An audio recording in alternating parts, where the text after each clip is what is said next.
Hi guys, it's Annette. Today I'm here to film my April wrap-up, and I don't know what it was about April. Maybe it was the long weekend at the start of the month, but I had an excellent reading month.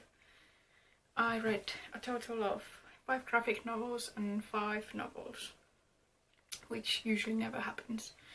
And to balance things out, I've been slumping for a couple of days now. I'm sort of in a mood for fantasy, so maybe I'll pick up Throne of Glass or Mistborn or something. But let's get on with the wrap-up. I'll start with the graphic novels because it's pretty straightforward. I really liked Chew this past month in April, so I read Volume 2, International Flavor, which I gave 4 stars. I read Volume 3, Just Desserts, which I gave 5 stars, and Volume 4, Flambe, which again I gave 5 stars, and Volume 5, Major League, which I gave 4 stars. Chew, if you don't already know, tells about this detective, Tony Chu, who's a cyberpathic. So that means he gets psychic impressions from whatever he eats, whether it be food or corpses, as his work includes dead people. When he munches on the corpses, he kind of gets these impressions of who murdered the person and why. And I just think the graphic novels are really gross and funny at the same time, and there's this whole backstory about the avian flu and chicken being banned, and yeah, I really much enjoy it. And the final graphic novel I read this month, in April, was The Wicked and the Divine by Gillian McKelvey and Wilson and Cowles. And this tells about these gods who come to Earth, and basically they're like worshipped and loved and hated and feared, and in 2 years they all dead.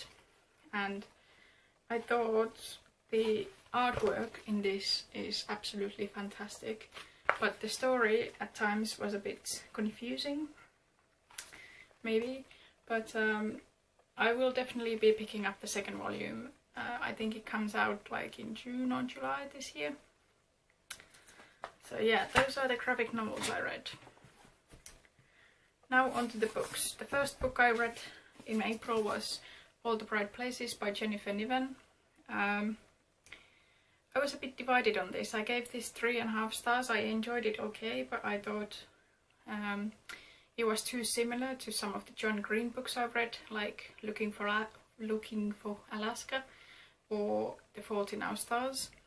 And I couldn't really connect with the characters to start with, but it got better towards the end and it did make me cry, but I just thought, I don't know, it didn't blow my mind. The next book I read was Boy Meets Boy by David Levithan, which was the first complete novel by David Levithan I've read. This tells about Paul, who's been gay his whole life. Basically he learned that he was gay like when he was in kindergarten. Then there's his best friend Tony, who's also gay, but whose parents don't approve of it. And then there's Paul's second best friend, other best friend Joni, who's dating the wrong guy according to Paul. And it just follows the relationships between these, like all these people, and it was funny, but I thought the novel was really short. It was just 220 pages something. So it could have been longer. Quite a lot of, quite many things got left unresolved, I thought, and I just think it tried a bit too hard, maybe at times, but I still enjoyed it. Then I read Angel's Blood by Nalini Singh, which is kind of adult paranormal romance, I think, or adult urban fantasy. For this I gave 2.5 stars. It was really addicting. I couldn't put it down, but at times I felt it was badly written smut, to be honest.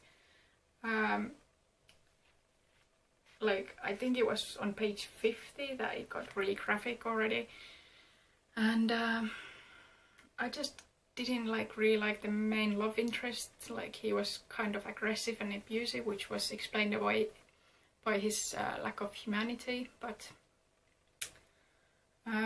hopefully the sequels will be better than this, because I've already picked up quite a few of these books. The basic premise of this book was that there's archangels governing different parts of the world who create vampires to be their servants, and when the vampires go rogue or try to escape their masters, then there's this vampire hunter called Elena who has to bring them back to the archangels. But then the Archangel of New York invites her to hunt down an archangel gone rogue. And yeah, the premise was really interesting, and the book definitely did got better in the end when the plot was concentrating more on the actual plot and not the sexual tensions between Elena and the Archangel of New York. But I don't know. We'll see what happens in the next books. I like the other angels okay, so hopefully we'll see more of them. And then I buddy read The Bone Season by Samantha Shannon with Christina and Angela. I will leave their links down below. The Bone Season tells about this society where people are kind of divided between clairvoyants and the people who are not clairvoyants. And it's a dystopian society, so the clairvoyants are kind of hunted down and it's a crime to do it. And the main character in this book, 19-year-old Paige Mahoney, works in a criminal underworld of London before kind of she gets attacked and drugged and kidnapped and transported to this penal colony of clairvoyants. And I quite like this. I gave this 3.5 stars. I think this would have definitely benefited from a character list, because most of the characters were referred to as just numbers, so it was really hard to follow at times. And I think this is gonna be 7-book series, and I'm hopefully picking up the next book in June when I go to London. But I see the potential in this series. Yeah, I liked it okay, and the book is actually gorgeous as well. So, and the last book I read in April was the first book in the can you see it? The first book in the Fever series called Dark Fever by Karen Marie Moning. Another adult urban fantasy series. The series starts with this girl, Michaela, discovering that her sister has been brutally murdered in Ireland, and she sets out to find out who murdered her and why, and then discovers there's this whole different world of fairies. And yeah, I really liked that actually. I gave it 4 stars. It was definitely more urban fantasy. There's potential for romantic relationships, but the first book definitely concentrated more on the world building and the actual story than the romantic relationships. I have a 5-book bundle of the Fever series, so I can continue it straight away when I want to. And yeah, I really enjoyed it. So here are all the books I read, minus the ebook, in April.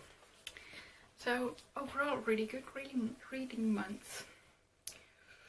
And I guess that was it for the video. Have you read any of the books I read, and what did you think about them? Let me know down below in the comment section. I will see you in my next video. Bye!